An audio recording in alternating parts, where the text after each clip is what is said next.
ये कहानी है गरीबी, लाचारी और क्रूर विडंबना की।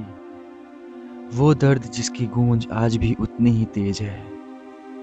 यह है मुंशी प्रेमचंद की अमर रचना कफन। कड़कड़ाती ठंडी रात, एक टूटी झोपड़ी के अंदर दो आदमी अलाव ताप रहे हैं, बाप घीसू और बेटा माधव। झोपड़ी में अंधेरा है, कोनों से हवा की सीटी बजती है और अंदर से एक औरत की दर्द भरी चीख, माधव। वो थी माधव की पत्नी बुधिया, जो प्रसव पीड़ा से तड़प रही थी। लेकिन घीसू और माधव अलाव के सामने बैठे बस अपना हाथ ताप रहे थे। घीसू थके हुए स्वर में, हमसे ये चीख देखी नहीं जाती, क्या करें हम, किस्मत ही खराब है तो। माधव, कहीं से दाई ला दें? यीशु कहता है, कौन आएगी बिना पैसे के, और पैसा है कहाँ? दोनों अपने भीतर की बेबसी को सुन्न करने के लिए खुद को ही समझाते रहे।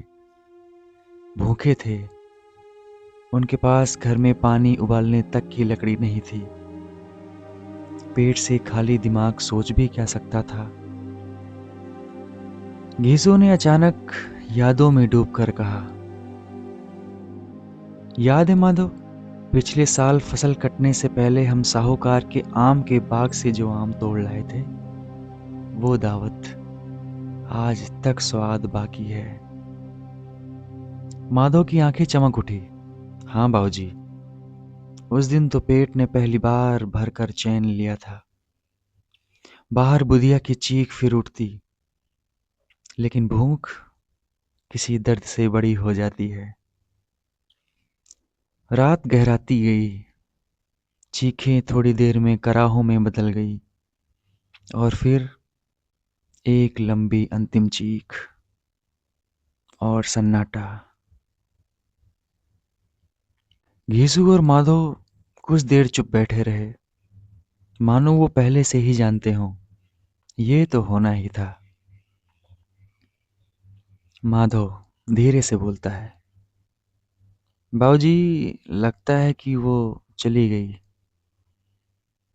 एक पल को माधव चुप हो गया, लेकिन फिर आंखें पोंछे बिना बोला, अब क्या करेंगे?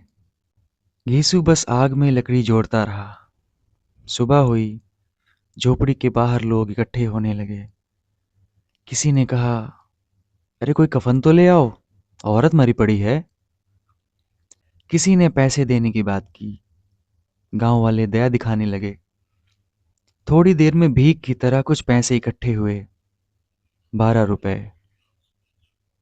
घीसू और माधव को पैसे थमाकर सब बोले, जाओ शहर से कफन ले आओ। दोनों चल पड़े, लेकिन मन में कहीं अपराध बोध नहीं, बस थकान और भूख। कफन लेने के लिए शहर आए तो बाजार की हलचल, खुशबू और गर्म पूड़ियों ने उन्हें घेर लिया। सब कुछ उन्हें खींच रहा था। माधव धीरे से बोला, बाबूजी, एक बाहर जी करता है कि गर्म पूड़ियाँ खा लें। घीसू ने भी निगलते हुए कहा, हाँ, एक दिन तो जी भर के खा लें, किस्मत ही खराब थी बहू की तो हम क्या करें। और अगले ही पल दोनों कफन खरीदने के बजाय एक ढाबे में जा बैठे। पूरियां तली जा रही थी, सब्जी की खुशबू, गरम गरम कटोरियां, दाल, सब कुछ उन्होंने इतने दिन बाद देखा था। उन्होंने खाना मंगवाया और भर भर खाया, पेट फटने को आया, साथ में देसी शराब, और अंत में खुद को यही समझाया। घीसू कहता है, कफन में क्या रखा है, मिट्टी तो सबको ढकी लेती है। माधव, हाँ बाबूजी, इतना तो बहू भी चाहती होगी कि हम पेट भर कर खाना खा लें। दोनों शराब में डूबते गए। बुधिया की लाश झोपड़ी में पड़ी थी, और उसका कफन ढाबे की मेजों पर खाया जा चुका था। रात होने लगी। दोनों लड़खड़ाते हुए ढाबे के बाहर निकले। माधव आसमान की तरफ देखकर हंसने लगा। बहू, देखो ना, हम तुम्हारे लिए दावत कर रहे हैं।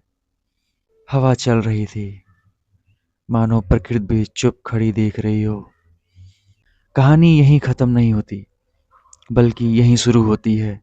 गरीबी का वो सच जो इंसान से इंसानियत भी छीन लेती है।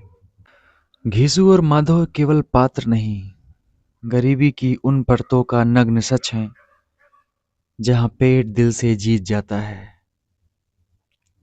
यही थी मुंशी प्रेमचंद की कफन। एक ऐसी कहानी जो खत्म होने के बाद भी खत्म नहीं होती। तो कैसी लगी कहानी? कमेंट सेक्शन में ज़रूर बताना। मिलते हैं अगले वीडियो में।